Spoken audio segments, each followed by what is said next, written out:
Hello, and welcome to the Lore of Braunhaven. Today we're going to be talking about the Venkian Ward of the elven capital city of Drzewodolek. And so, it should be noted that the elves, in perpetuity, pretty much have what we would consider to be a socialist society.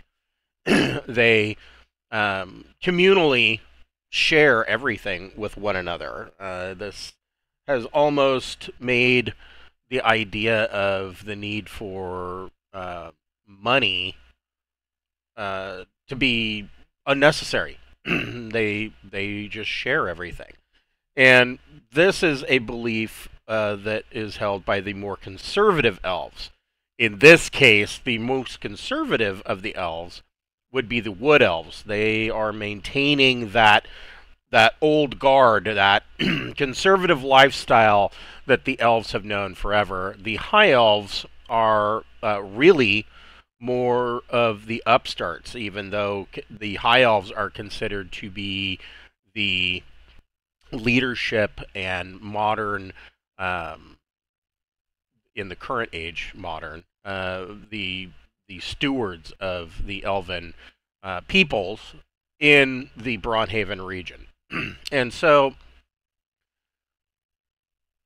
one thing to know about this is that when you have progress, I guess you could say, one would really question if it really truly is progress, but you've got the high elves that are a bit more progressive in that they want the elves to fit in more with the known world. And that means fitting in more with humans. And this is a huge point of contention with the wood elves. They want, the wood elves more or less want to be left alone.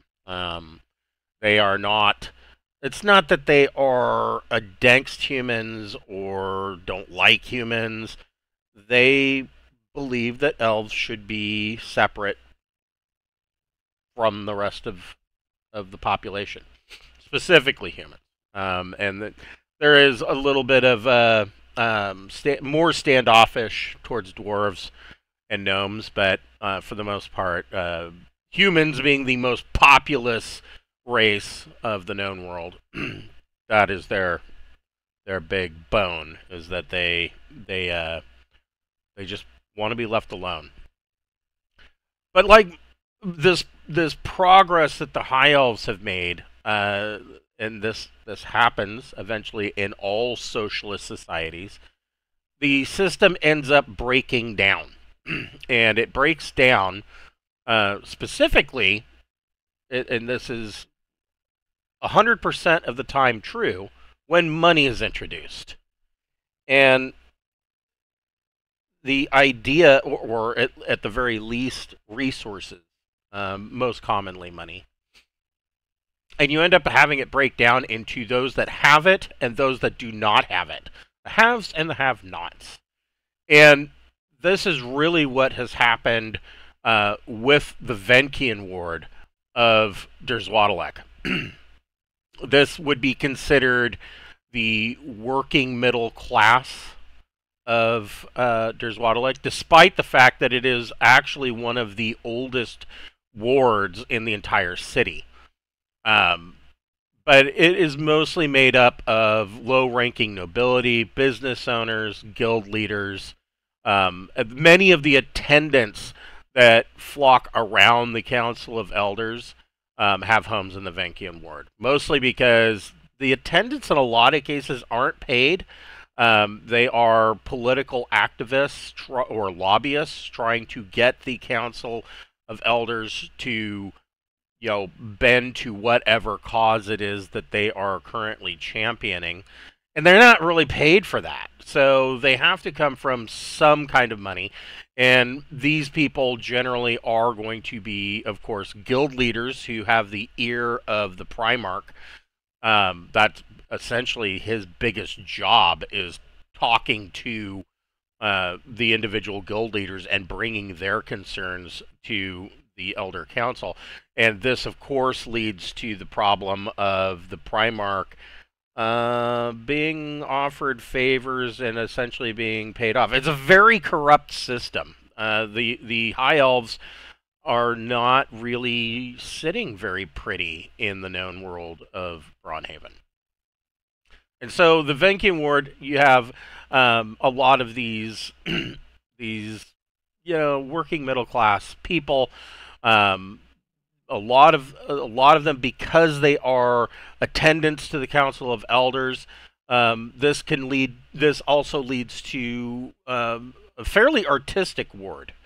There's a lot of art. There's a lot of poetry. There's a lot of music that goes on, and there's a lot of artistic endeavors that seem to mix and meld with the political endeavors, and so the entire ward can at times seem to stand as a stark contrast to what the Council of Elders wants, and at other times they can seem like they are one and the same. It depends on what the political leanings are. It depends on who the Primarch is. It depends on who the council members are.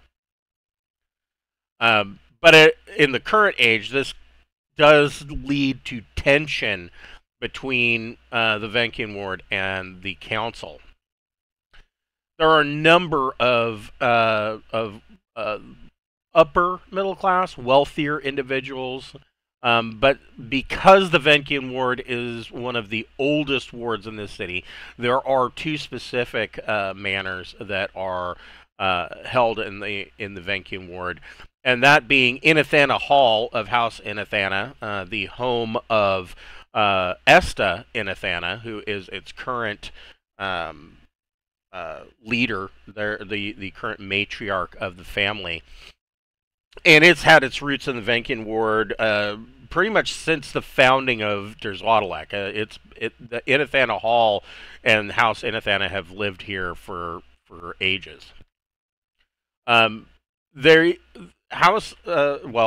Hall is really known for holding these large balls that are in honor of the Guild of Shipping and Fishing, who House Inathana has its claws into. They are very big into the Guild of Shipping and Fishing, and pretty much anybody that's involved with the Guild of Shipping and Fishing. And this can, of course, mean that the Zilmer, who is, of course, Drzewodolek's Thieves Guild, often is in attendance at these balls as well. And so there's a lot of these backroom deals that take place at the ball, and a lot of underhanded maneuverings and dealings and political machinations are all hatched from the balls for the Guild of Shipping and Fishing that are held in Inathana Hall.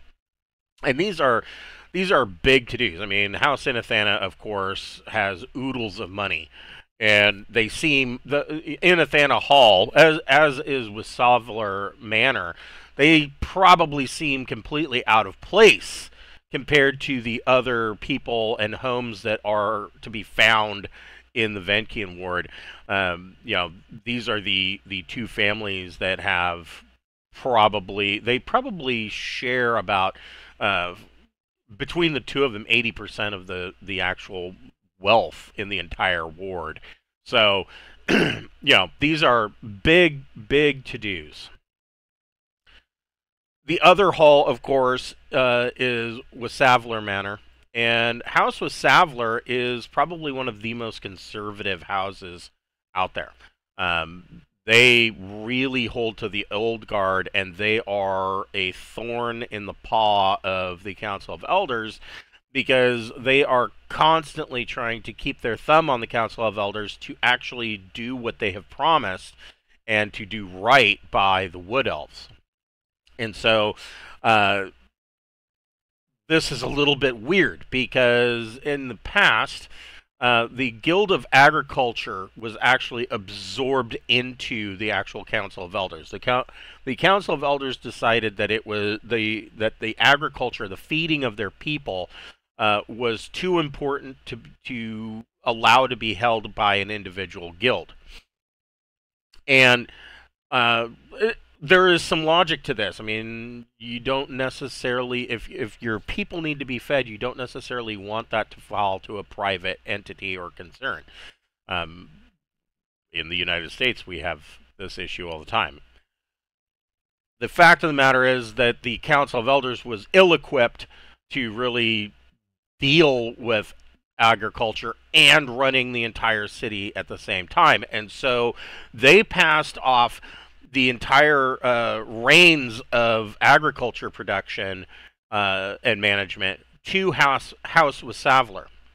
And so House Wasavler now runs the entire agriculture industry, and they produce nearly 60% of all the food supplies that are consumed in the city, with, of course, 40% coming in from the Guild of Fishing and Shipping, or really rather independent fishing boats and concerns. There are probably some fishing companies, but all of that, of course, funnels through the Guild of Fishing and Shipping, being that the guilds really try to keep a tight rein on how these industries are operated that are under their auspices. And so, in this case, this isn't a guild, it is just House Wasavler deals with all of the agriculture. Recently, there was the death of the head of the house, and the new patriarch of House Wasavler is Itham Wasavler, and he really has upped his game on being a pain in the ass for the Council of Elders. He's known to routinely host events at the manor, Wasavler Manor, for Wood Elf delegations, and they essentially have these they're not a ball. It's not in the same manner as in Athana Hall. They are much more quiet affairs, but they are still, he spares no expense in both trying to woo the Wood Elves and in trying to downplay House Wasavler's wealth. And so, and actually downplaying your wealth can cost more for you than it would to try to show off your wealth. And so he frequently hosts these events for these delegations, and they basically discuss ways to pressure the Council of Elders into conforming not only to the desires of the Wood Elves, but to actually make good on their promise to reintegrate Wood Elves into the city of Drzewodolek. That's not to say that there are no Wood Elves in the city of Drzewodolek. There are. Most of them live in the currently live in the lower end.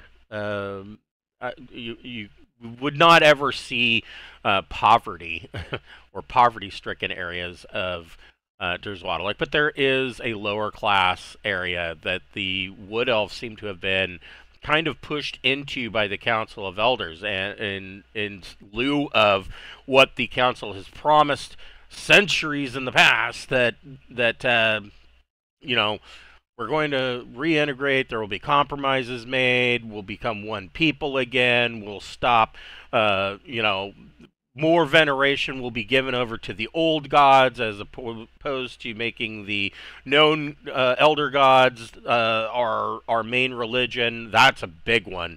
You know, they make all these promises, but they never follow through, and the natural assumption is that they're just not in a hurry to do that because the elves live for so long that time and being in a hurry is just simply not something that is required.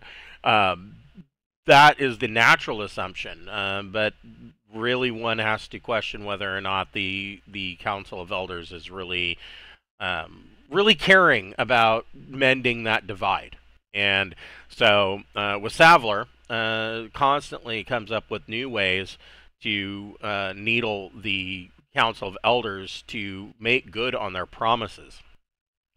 And so despite his Itham's ultra-conservatism, the House Wasavler is still fairly popular among the High Elves, especially the rural elven communities. And the house has secured their position as the host of the Guild of Agriculture. House Wasavler has actually set up a small internal council of people they have selected to pretty much run the agricultural industry.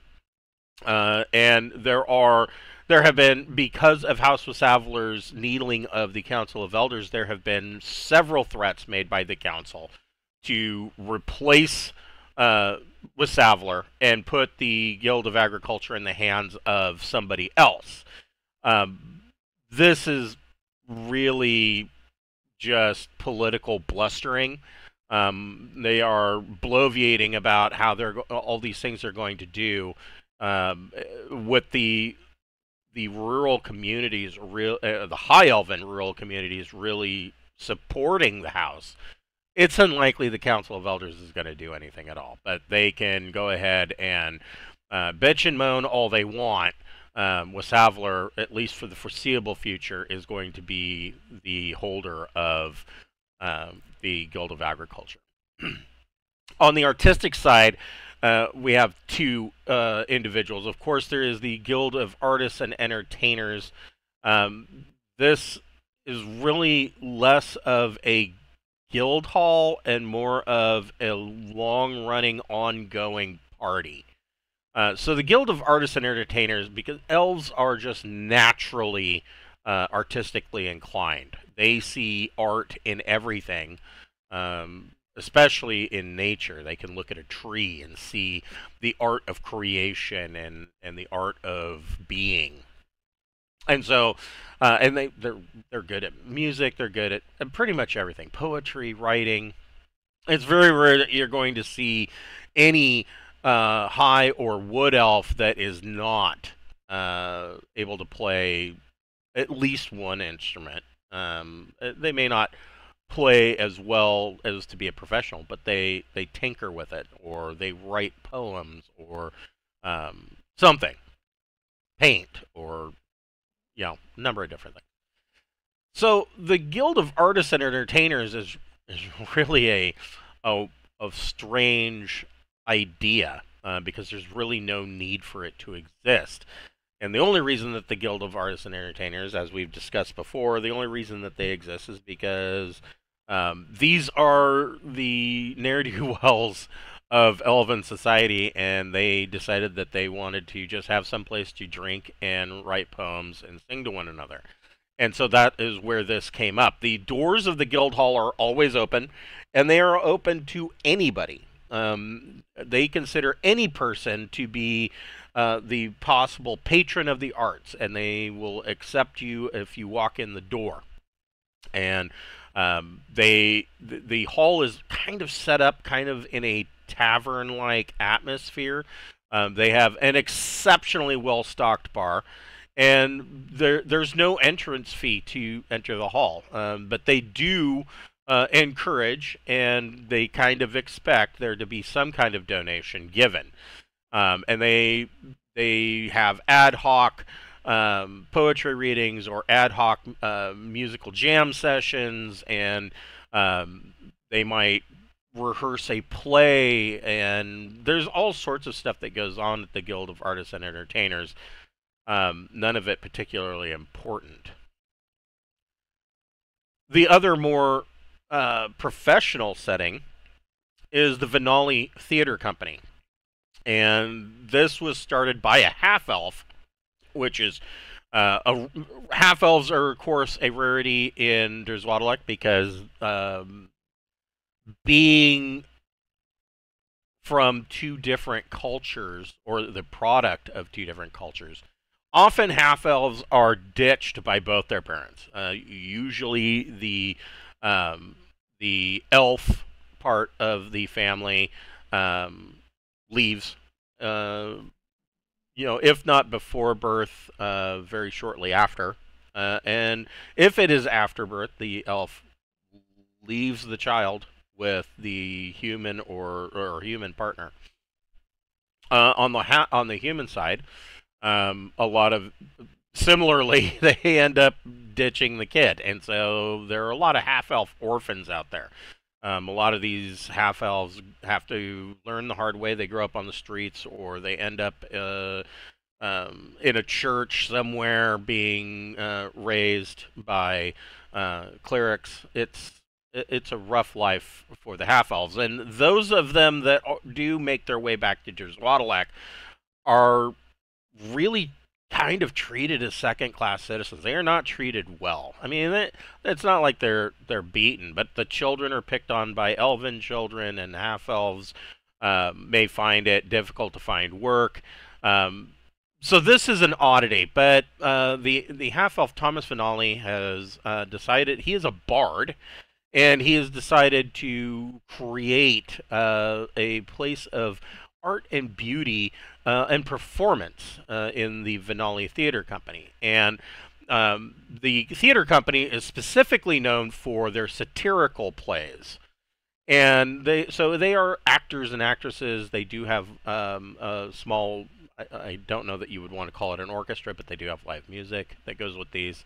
And so they create these satirical plays that are often mocking the Council of Elders, high elven society, racial tensions in the city, some other societal ill or norm that they want to poke fun at and bring to the forefront. The Finale Theater Company has been raided many times by the Council Guard. And so the Council Guard will raid on suspicions of criminal activity or anti-government conspiracy, you name it. No evidence of any of the crimes has ever been found.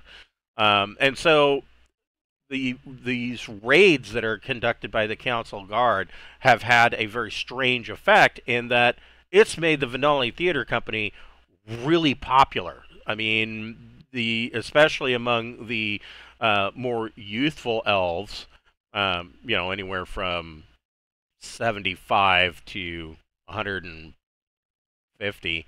That big demographic for them. Young whippersnapper upstarts wanting to come in and make their notions known to the world, and so this has made it quite popular with these subversive types. The company does perform plays usually about 3 nights a week. They charge 2 facial to enter, and that money pretty much goes directly back into the theater company. It's not like Thomas Finale. Finale's not going to get rich by the door fee, but there are other patrons of the arts that kind of donate to this cause. And so, I mean, going back to saying how the elves have a socialist society, the Council of Elders has actually set up a situation where every elf, no matter who you are, gets a stipend of facial per month. You don't have to do anything. You can just exist, and you will get a stipend of, 2 or 3 facial per month. And for you to exist on, and this is usually more than enough because a lot of that is bartering. So I mean, 2 facial to enter, it might be considered quite spendy to go see the theater, assuming that that is all you do.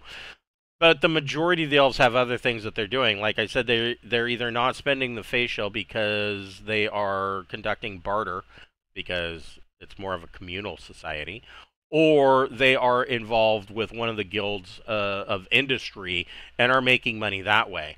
And so the city of Drzewodolek, the lowest person, is actually quite wealthy, considering compared to other cities and towns. The elves are known to be quite wealthy, and a lot of this comes from the fact that Drzewodolek does have access to their silver mines, which they minted the facial silver piece, and that has become the standard throughout the region, standard throughout the Glossian Empire. As far as into the frozen north, into Stagina, this is pretty much the standard coin. So that is the Venkian Ward. Next time, we will be talking about the chapel ward and all of the religious things that go on there. Thank you for watching, and I'll catch you next time.